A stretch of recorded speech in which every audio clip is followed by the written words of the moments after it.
Okay, welcome everybody, and thank you for joining us today for this ADCET webinar. My name is Darren Britton, and I am the National Assistive Technology Project Officer at the Australian Disability Clearinghouse on Education and Training. That is ADCET for short. I'm a white male in my 50s. I'd like to think early 50s, getting towards mid 50s. I have short greying hair and a grey beard and some blue rimmed glasses. I'm wearing a blue collared shirt and a black jacket today because it's a little bit cold in Melbourne where I'm coming from. Just to let you know, this webinar is being live captioned, and to activate those captions you can click on the CC, the closed captions button in the toolbar that's located either at the top or the bottom of your Zoom screen. We also have captions available via a web browser for those who would like to use that, which will now be added to the chat box as a link that you can get access to. ADCET is hosted on Lutruwita, which is Tasmanian Aboriginal land, and in the spirit of reconciliation, ADCET respectfully acknowledges the Lutruwita nations and also recognises the Aboriginal history and culture of the land, and I pay my respect to elders past, present, and to the many Aboriginal people that did not make elder status. I'd like to also acknowledge I'm coming from Melbourne, from Wurundjeri lands of the people of the Kulin Nation.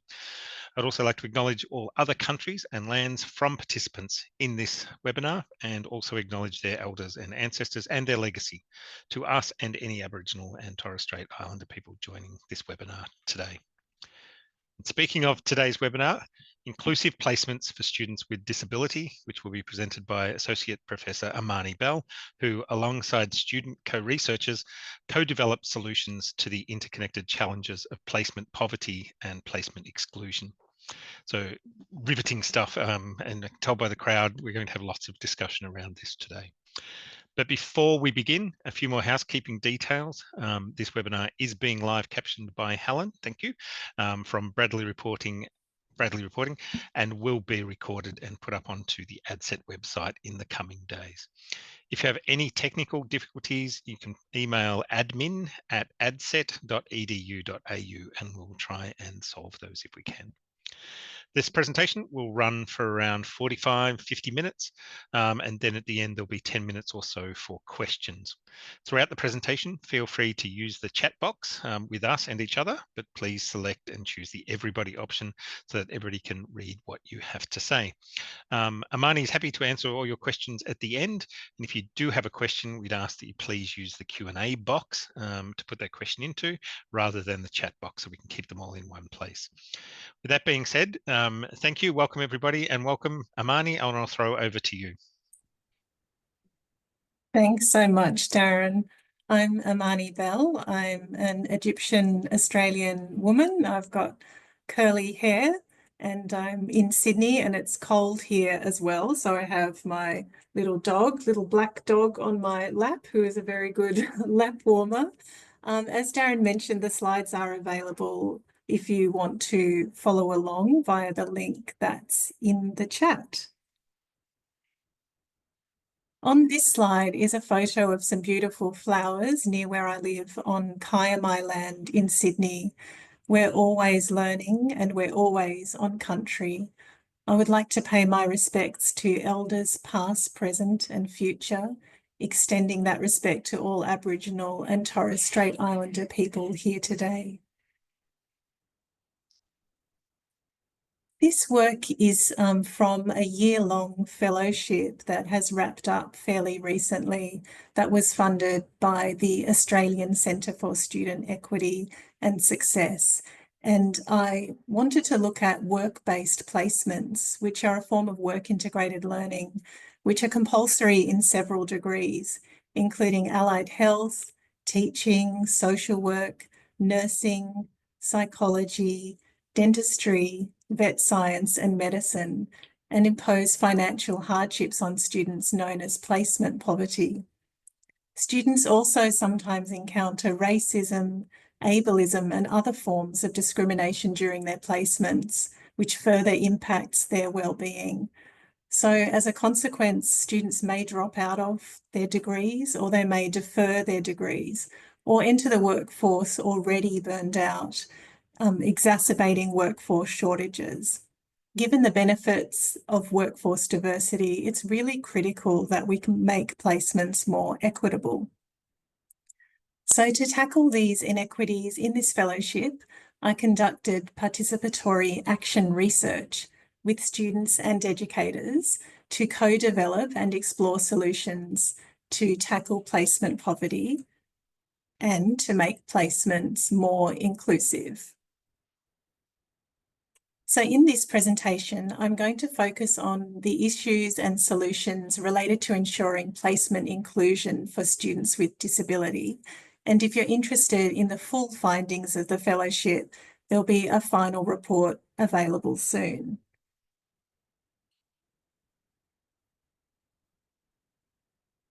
So it was important that the project team brought diverse perspectives and experiences to the project, and that it included students.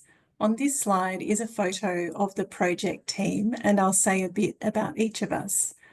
I'm a higher education equity researcher, and I teach placement subjects in health sciences.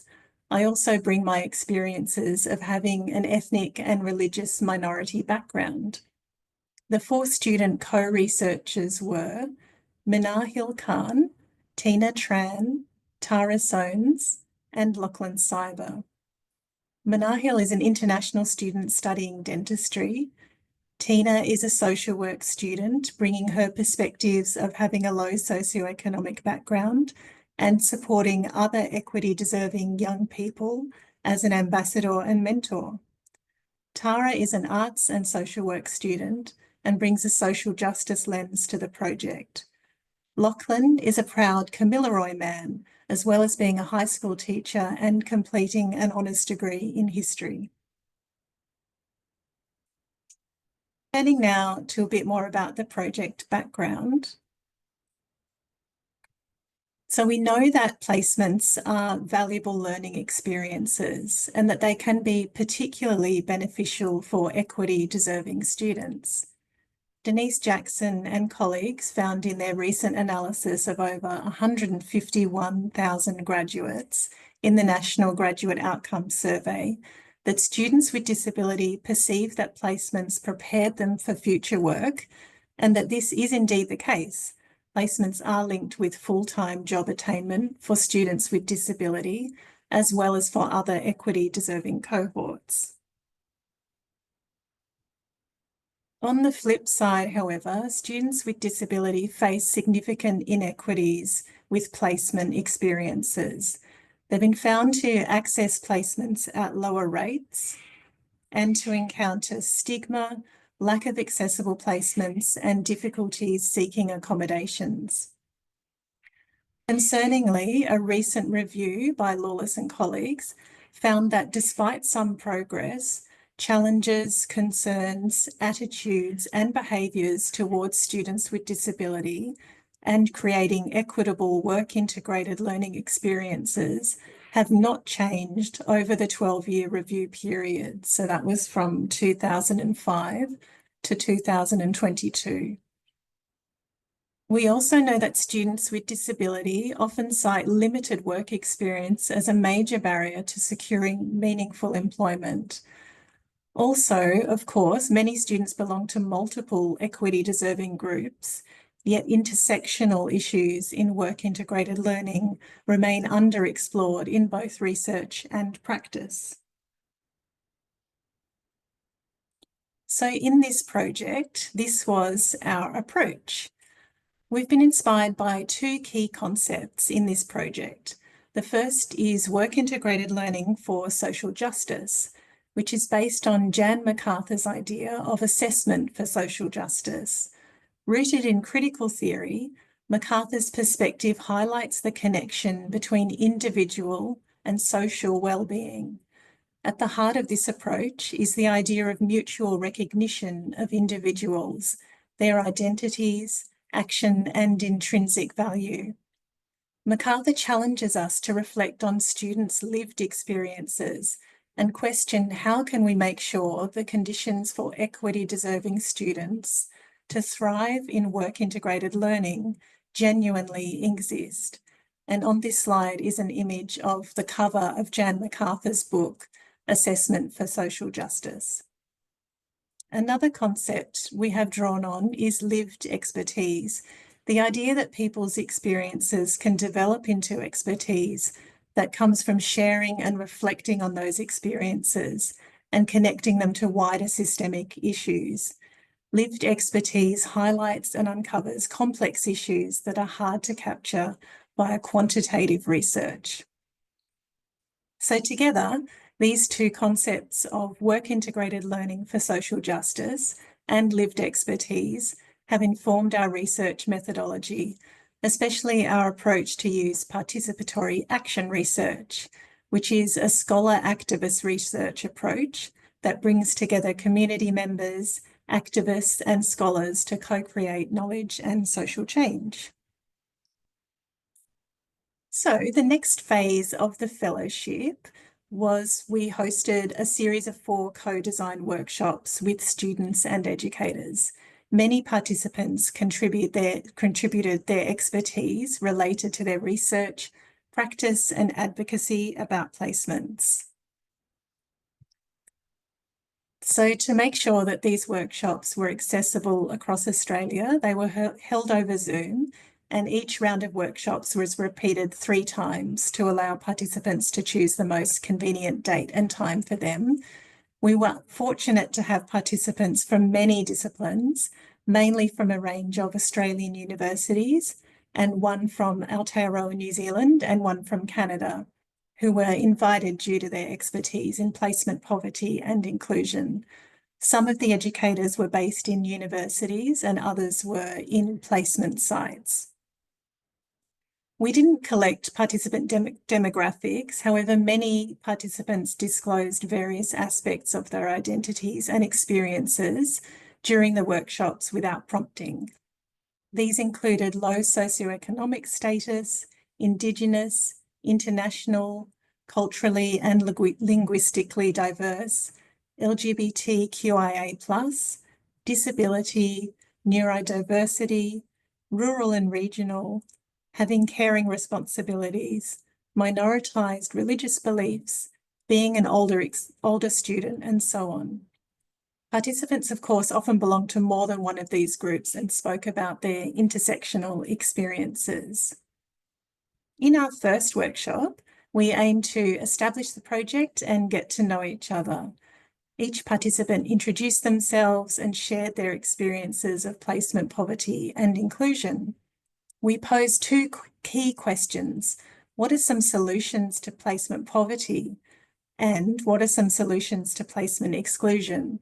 We were fortunate to have several participants share deeply personal experiences that they had undergone during their placements. Having such a diverse range of participants allowed people to discuss their ideas collaboratively and generate creative and practical ways of addressing the issues. We compiled and organised participants' ideas into 40 solutions, 20 related to placement poverty and 20 related to placement inclusion. Workshops 2 and 3 were dedicated to expanding these ideas. So workshop 2 had a placement poverty focus and workshop 3 had a placement inclusion focus. And we asked our participants, how might these solutions work in practice and who should fund them? What are some barriers that may emerge and how can we overcome these barriers? And then in workshop 3, we discussed how to communicate, workshop 4, we discussed how to, my clicking is gone. There we go. We discussed how to communicate the solutions to different audiences and how to continue the momentum of the project. In the workshops, we use collaborative tools like Padlet and Google Docs, and on this slide is a screenshot of one of our Padlets, which looks a bit like a digital notice board. However, we mainly focused on a conversational approach in small breakout rooms, each facilitated by a student co-researcher or me. So turning now to our findings, and I'll focus here just on the findings related to students with disability. So as I mentioned, participants shared really personal experiences in the workshops, and I'll discuss first the challenges that people shared.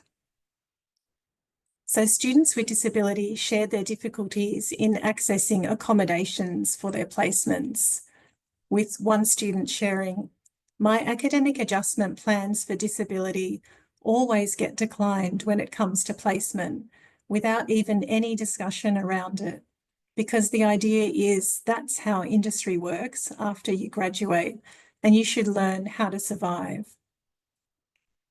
Students with disability also shared having to continually prove their disability to the university, with one student sharing, "It's massive amounts of paperwork and proof, and I had to have a letter stating that I had a disability, which is genetic, mind you, and it had to be within the last 3 months. And I'm like, why? It's genetic. It's not going away. Why can't I use the one from last year? So I don't have to go and see my GP, who has a 2-month waiting list and costs me $50. Another student agreed, "The burden of proof, the amount of times I've had to resubmit evidence that I still have ADHD, we have to stop embedding the student responsibility into academic and bureaucratic processes." The same student went on to elaborate, "The burden is falling on students to create accessibility for themselves, to prove their disabilities, and just mould ourselves into the typical mainstream accessibility model. I agree with there being student-led disclosure, but I have an issue where the responsibility for ensuring accessibility falls on the student. Sometimes it's not safe to talk about disability. Sometimes you don't feel comfortable. This is another tick for universal accessibility, because if we're working towards that, then we're working away from this individualistic, well, that was on you. You didn't tell me. You didn't disclose to me all about what's happening in your body or your brain, and that's your fault." People also discuss the framing of disability in university systems, with a student sharing, "Some of the language of the application can be confronting. And whenever I open my portal, there's a summary on top saying the stuff you cannot do. It's like, my name cannot do this and that."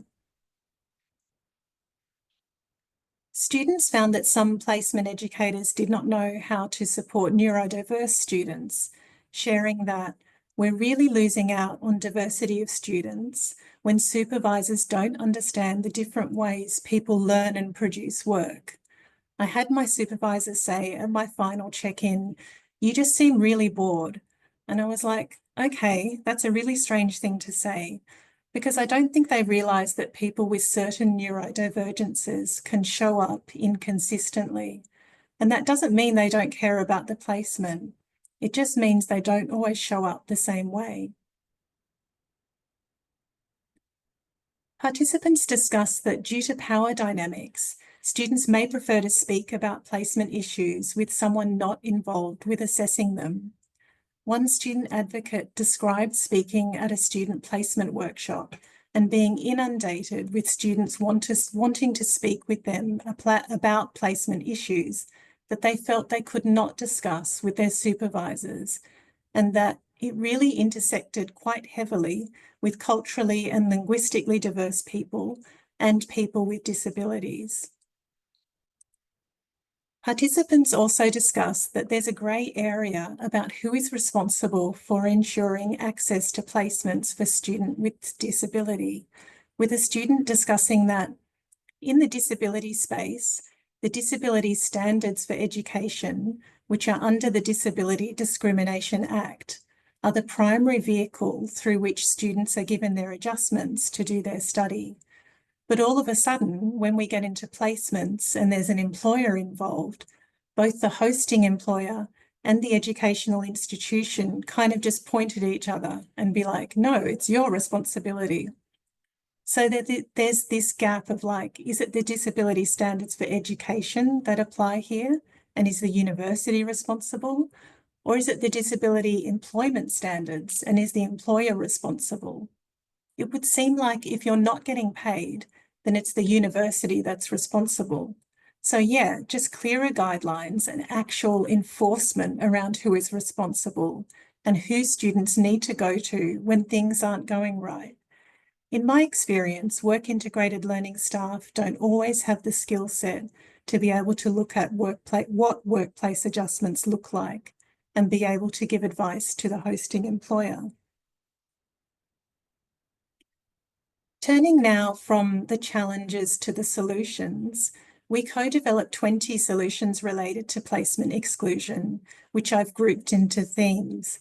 These relate to overall forms of exclusion, so I'll go over these, but then I'll go into some more specific details related to students with disability. So participants recommended reflective sessions with an educator at least once a week while on placement to discuss learning and issues, and that peer mentoring was particularly helpful. Students are often uncomfortable speaking up about issues of exclusion on placement because their placement educator is marking them and may provide them with a reference letter. So participants suggested having an independent person who can advocate for students.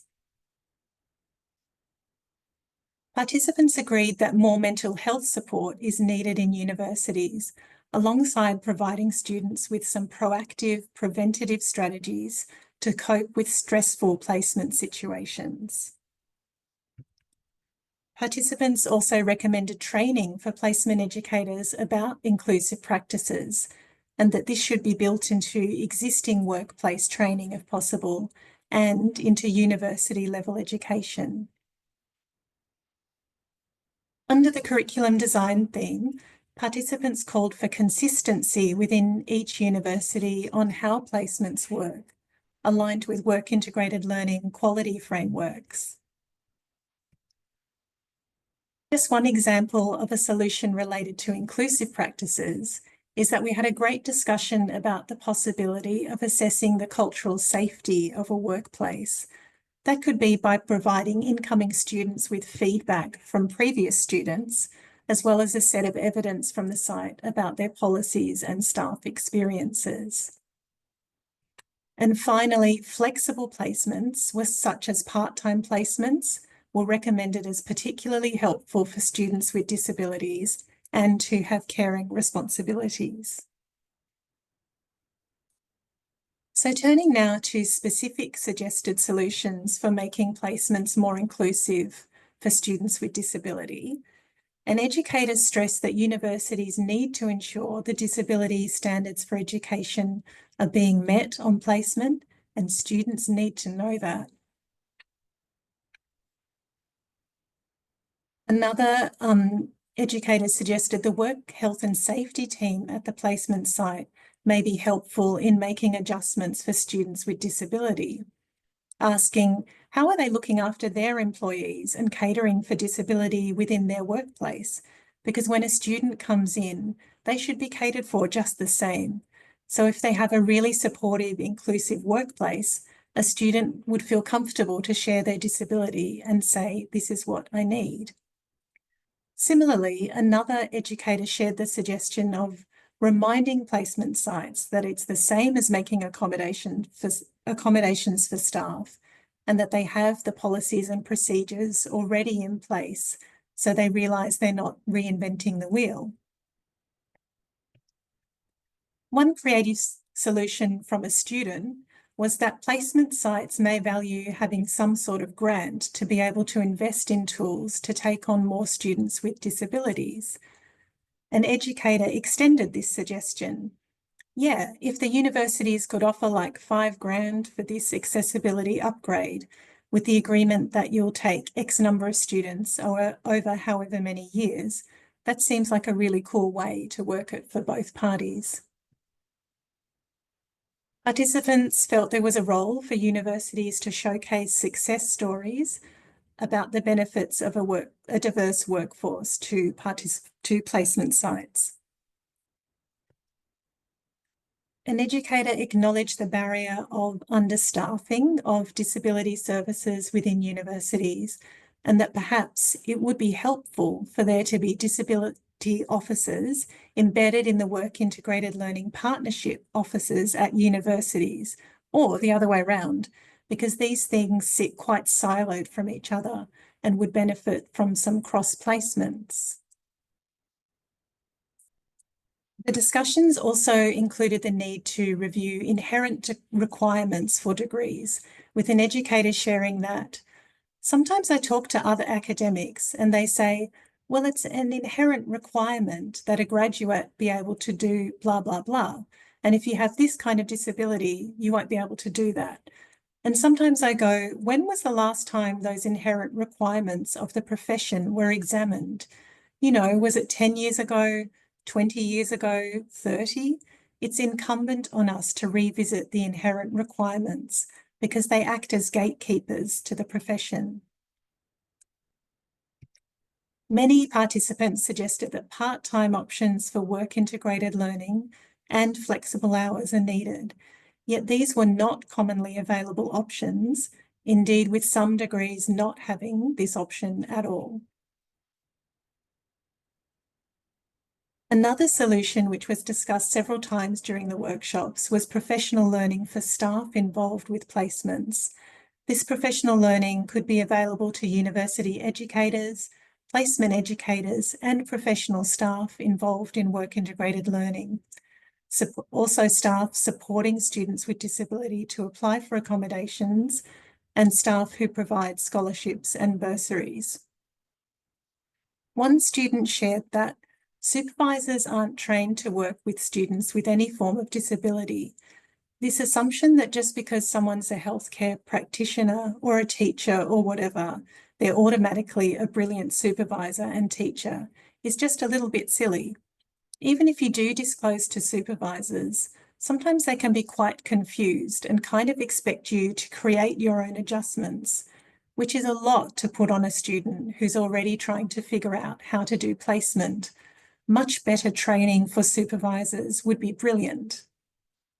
An educator suggested that this training could be national, free, and online, and for both campus-based and placement site educators.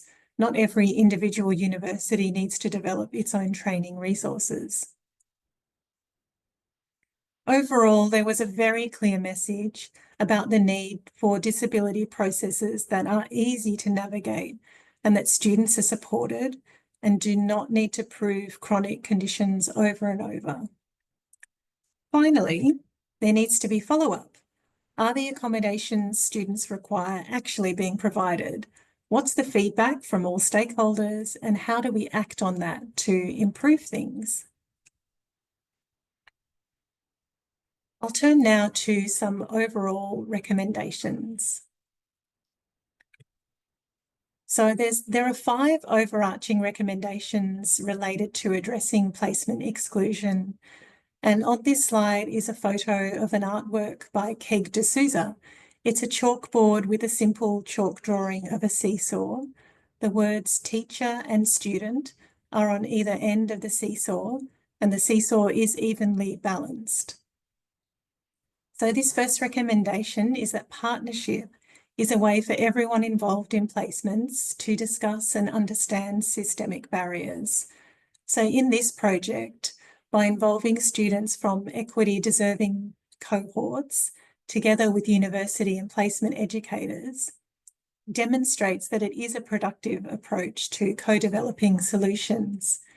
Including students in these partnerships to tackle placement inequities helps balance the uneven power dynamic of students versus educators who can fail them by giving the students a platform to suggest solutions. An added benefit is that by involving students as co-workers, this helps them to develop research, networking, and communication skills, as well as insights that may change their perspectives. It was so important in the workshops to have participants with lived expertise of disability involved in sharing their challenges and in co-creating the solutions.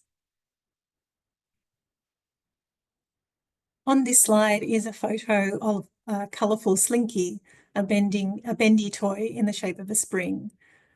And it's to represent that universities and placement sites should offer flexible placement options, such as part-time schedules or shorter days. Flexible options help alleviate placement poverty by allowing students to maintain their part-time paid work, while also supporting those with caring responsibilities, health conditions, and/or disabilities. So flexible placement models suggested by our workshop participants include part-time placements, shorter days, online placements, and shorter placements overall, with a focus on achieving competencies rather than a set number of hours or days. Participants also suggested more recognition of prior learning and current work. As mentioned earlier, a partnership approach is so helpful to identify possibilities. Flexibility, of course, does not always align with the needs and cycles of placement sites, university deadlines, and professional accreditation requirements. And yet there are options that may not yet be fully explored. For example, a workshop participant identified that sometimes placements may be able to match part-time students with part-time supervisors, yet such options are not always widely known or made available to students. This slide shows a photo of several university students wearing graduation gowns, throwing their mortarboard hats into the air. A whole-of-degree approach to inclusive work-integrated learning means that students are gradually prepared for placements throughout their studies. This includes embedding inclusive practices into the pedagogy of educators and practices of the professional staff who manage placements and disability accommodations. A strengths-based approach should guide this process, helping students and educators recognise, value and develop students' strengths and learn how to apply them during placements and in their future careers. This approach should extend to placement sites and educators, supporting them to create inclusive environments, such as LGBTQIA+ friendly, neurodiverse affirming, disability accessible, and culturally safe spaces. As part of this whole-of-degree approach, we need to look at ways to make sure that students with disability don't need to reapply for accommodations each semester or each placement, and that we understand their needs and then source supportive placements well ahead of time. This slide has a photo of a large fig tree with expansive branches and intertwined aerial roots. And it's to illustrate that work-integrated learning is an ecosystem that needs to be resourced. So work-integrated learning works best when everyone involved is well supported. When resources, systems, and people are overstretched, everyone has a bad experience. But if staff are well supported in their placement education role, that creates a climate for a proactive culture of suggesting and acting on solution. So work-integrated learning needs real investment from governments, universities, and placement sites, including recognising the relational work that makes it all possible. We need enough staff, fair compensation, and strong support systems to prevent staff burnout. And just as importantly, we need increased support for student wellbeing, like disability support and counselling services.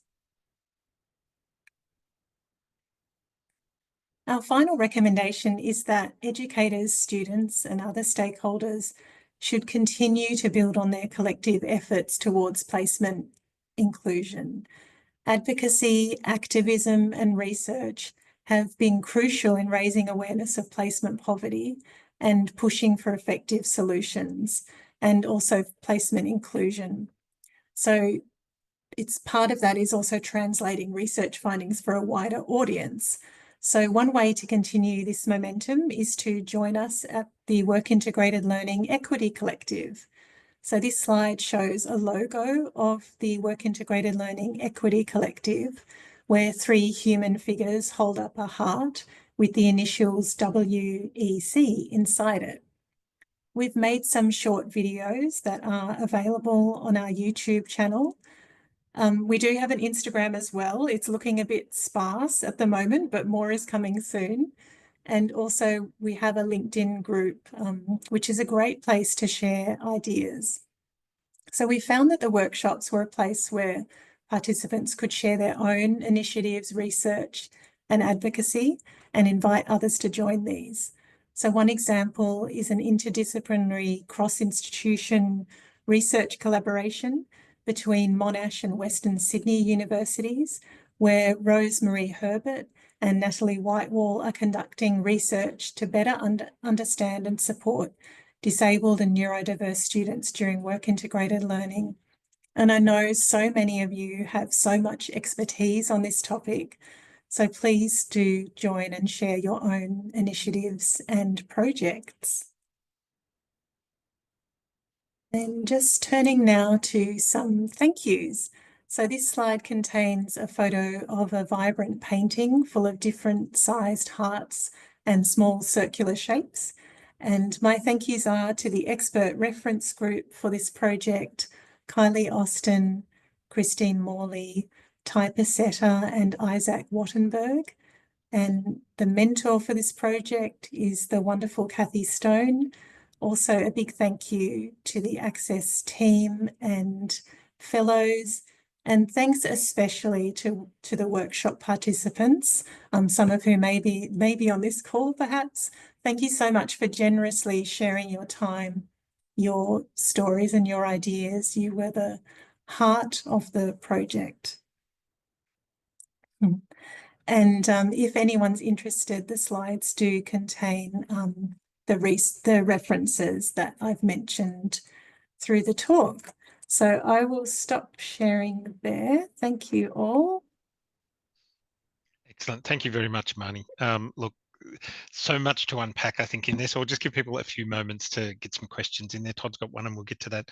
I was just wondering what struck me, given that you had, student co-researchers there, in terms of, you spoke earlier about how that helped direct, I suppose, some of that research, having them there, but also was there anything surprising that came out of the research for yourself, or for having the student co-researchers there, that they were surprised by?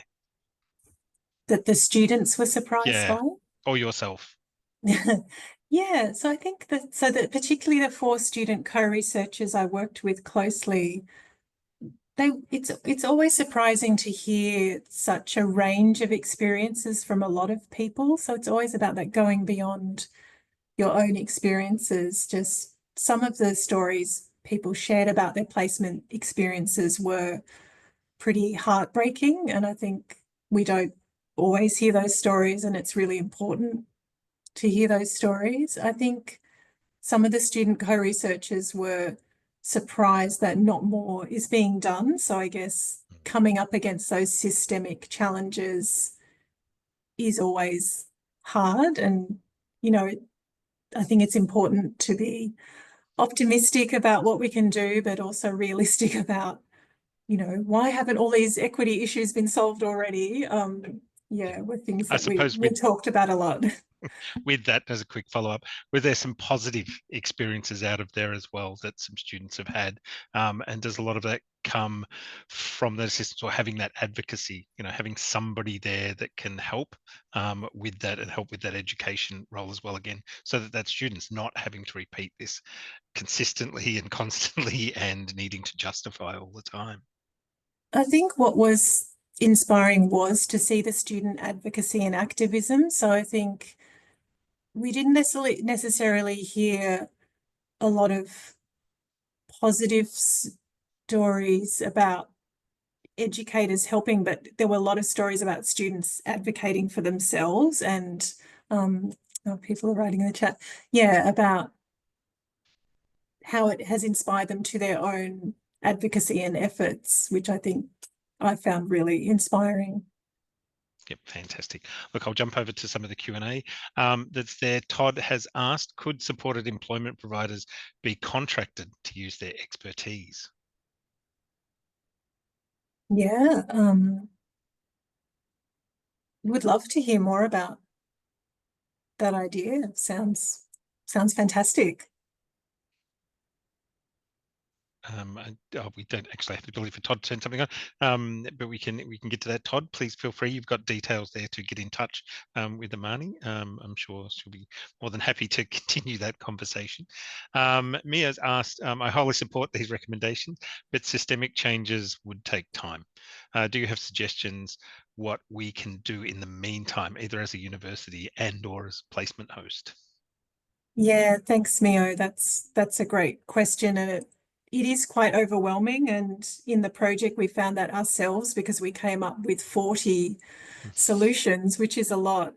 It's almost that UDL idea of starting with one. So just pick one thing to try first, whatever works in your context. I think for me, a really big one, two really big ones in this for this issue is students not having to request accommodations every semester or every placement. So that might be something a university could work on. And the other big one is part-time placements. So what can we do to find more part-time placements? Excellent. Michael's asked, do you have any examples of an industry providing part-time placements? He's saying, I'd never thought of attempting that and would like to pitch in.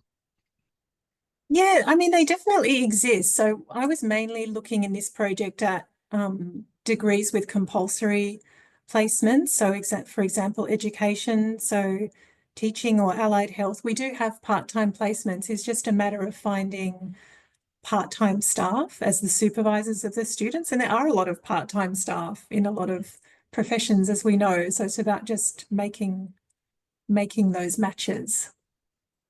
Or even, it could be a couple of staff sharing the supervision. Lisa's asked, do you know of any universities currently utilising staff across inclusion and accessibility and will and careers to support students with their placement? So, kind of a whole of institution approach and support. Yeah, some universities are kind of further along in that kind of whole of university approach and areas like careers getting more involved. It really did differ between different institutions, and I'm always happy to hear specific examples from people if anyone would like to share them. I would also love to know if you came across the research, any institutions that were capturing where inclusive placements had worked, if they're capturing that data and using that for the next round of placements, or because we often see this support was put in place or these adjustments or this was here and that was worked and it worked for that one student, and the longevity of that and sustainability of it's gone with the student or with the workplace because supervising staff change or something else, where we capture that good practice and can utilize it again. I think that's so important. I'm not sure which universities are doing that, but I think it is really important to have that follow-up. So that was a big suggestion, is have the accommodations been made that were requested? How did it go? What's everyone's feedback? How can we learn, and then how can we improve for the next time? That closing the loop. Yeah, they're almost as soon as the placements finish and then the info finishes and that's now done and dusted and we move on, to the next round, rather than, okay, what have we learned? Where do we take that time and how can we build on that? And you'd mentioned like that centralized, that centralized research or resource that everyone could, kind of access and look at and see examples of where this works in other workplaces, even if they were de-identified, to say, oh, this is possible. Look, somebody did this over here and this was how this worked. And it was quite simple to implement. This wasn't as time consuming and, onerous as some may think. Yeah. Okay, sorry, I'm just scrolling through. A few more questions have come in.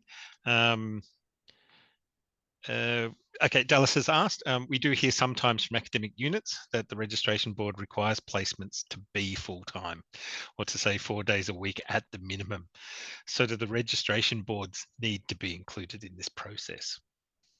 Yes, definitely. So that is important. And also in looking at inherent requirements, that was another thing that came up for the professional degrees. So yes, there some some degrees already have more of the focus on the quality of the work rather than the quantity, but I still think more can be done to shift away from that kind of hours or day-based model to more of a competency framework. And Mio's asked a very similar question there around that with that part-time. And I'm just wondering, as you mentioned, the difference between a lot of these organizations and industries have part-time staff that are in there. That's just part and parcel. So I don't know if you want to expand a little bit more that idea of hooking it in with the employers that are there and how they currently make adjustments and flexibility for staff, and how and why that isn't available to students that are technically coming as staff into their organization. Yeah, I thought that was such a great idea to be doing more of that kind of work. Absolutely. Yep. Yeah. I suppose the sense of, did students get the sense that they're there as students or as professionals, as staff, as That's a really interesting one, Darren, and it came up more so around what the workshops revealed about placement poverty. So even though work integrated learning is set up as a learning experience, students often experience it as labour, as staff members. Sometimes, unfortunately, they are being used to fill staffing gaps. So it's a tricky area, and I think it's fantastic that the federal government is going to be providing some financial support for students in some degrees, but it really needs to be expanded to all degrees with compulsory placements. Yep. Fantastic. Look, and Evie has just put a nice reminder there into chat already for everyone. A reminder that that individual workplace or accreditation body cannot supersede or dilute the entitlement set out for students under the disability standards for education. There should always be pushback because not allowing a student to access adjustments to placement cadence, yeah, as long as they're meeting the total hourly minimum. And look, and I know that is certainly hard for students to advocate and push that. So I definitely like the idea of that. There's a centralized advocate that works, between all of those things, that has the authority of the organization and somebody that they talk to within the organizations, etc. That is doing some of that on their behalf, that can point out there's legal obligations here within some of this. And I know I've seen too many placements where, again, good practice happened one time and that just gets lost in the mix. And I suppose you mentioned the frustration that's there, and where what was it, 17 years of data looking at, and have we really shifted the needle much in terms of creating more inclusive work environments for will to occur in, and out of the 40 recommendations, I suppose, that are there, where would you want people to start? Saying you can pick one or start on something, where would you point people? Yeah, I think I would advise just looking through them and picking one thing to start with. And I think it's that whole idea of improving things for one cohort of students is likely to improve things for all students for sure. So I do think that partnership approach is really crucial. So I think working with the placement providers, with the accrediting bodies, with students, with educators and other staff to find out what's possible and to really build those long-term relationships where we can slowly start to make changes. And it's just difficult because often there are shortages of placements as well, so that can lead to that scrambling and just kind of accepting any and all placements rather than focusing on those long-term collaborations. Look, and I know there's lots of myths that still permeate, will, etc. I know from some colleagues at Deakin, again, that some employers really want to engage in this space. They want more information. They're crying out for some education, into this space, and how can we assist? But if they haven't got the information and that's not there, then it's really hard for them to make Mm. adjustments and react the other end as well. You know, they're open to becoming better businesses, more diverse businesses, because they know the value that brings to the bottom line, it brings to their community, to their staff, to their organization itself. Look, we've got another question here from Labelle, I think it is, or Lily Bell. Some of the issues around this is the uni's set admin processes, which makes it difficult to manage part-time placements, which often means the placements go for longer periods, potentially impacting the following study period. Have you got any ideas or advice around this? Yeah, that's such a great question, Lilbel, and yeah, it came up in the workshops as well. So that's kind of why I like that idea, if possible, to focus on the quality of the student learning and what they can demonstrate rather than the quantity, so that students who might need more time aren't penalised in that way, that that it's just going to take them longer to get through their degrees is not really fair. So yeah, I think there's a lot more to look at in there of, okay, what can we recognise more prior learning? Can we recognise what students can demonstrate through their part-time work or their own caring responsibilities? How can we just be a bit more creative about this? Yeah, it can be demonstrated in lots of ways. Mm. All right, I think we've tied down on the questions. Look, again, thank you, everybody. Please join me in thanking Amani for the presentation today. It's been a wonderful insight, and thank you to the student co-researchers as well. Please pass on our thanks for that. Really looking forward to diving in deeper into this one and to the recommendations. As you suggested, certainly welcome people to join in with the community, etc., and all those links, etc., in the slides are available there. The recording for today's session will be available on the ADCET website in the coming days. So you will all be notified of that, etc. So thank you also to Helen, our captioner for today, for keeping us up to speed and for keeping up with my pace as well. I do appreciate it, Helen. There will be a short survey put into the chat box for people to fill in, because we'd love to hear and get your feedback. It helps us improve these webinars and look at what the community is actually after. One final reminder, please save the dates for a couple of upcoming webinars that we have that we put into chat, and that is one on meeting our digital duty of care, disability data in practice, and Black ability, higher education's role in improving life outcomes for Indigenous people living with disability.